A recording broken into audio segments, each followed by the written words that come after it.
Tomato ధరలు కాస్త అటు ఇటు ఆశాజనకంగా కొనసాగుతున్నాయి.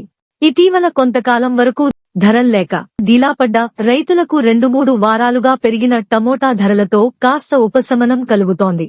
శుక్రవారం నాటి మదనపల్లి మార్కెట్ ధరలు తెలుసుకునే ముందు ఇంతవరకు అభయ న్యూస్ ఛానల్ ను సబ్స్క్రైబ్ చేసుకోని వాళ్ళు వెంటనే సబ్స్క్రైబ్ చేసుకోండి.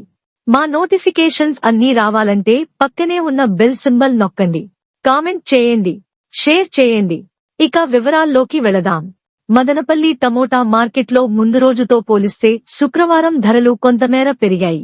ఫస్ట్ క్వాలిటీ కాయలు క్రేట్ ధర 600తో మొదలై 750 వరకు పలికింది. సెకండ్ క్వాలిటీ 400 నుంచి 600 లోపు పలకగా మూడో రకం 150 నుంచి 400 లోపు అమ్ముడయ్యాయి. మార్కెట్లో సరకు నిన్నటికన్నా ఈ రోజు కాస్త తగ్గింది. గురువారం 1652 మెట్రిక్ టన్నులు రాగా శుక్రవారం 82 మెట్రిక్ టన్నులు తగ్గి 1570 మెట్రిక్ టన్నులకు పరిమితమైంది.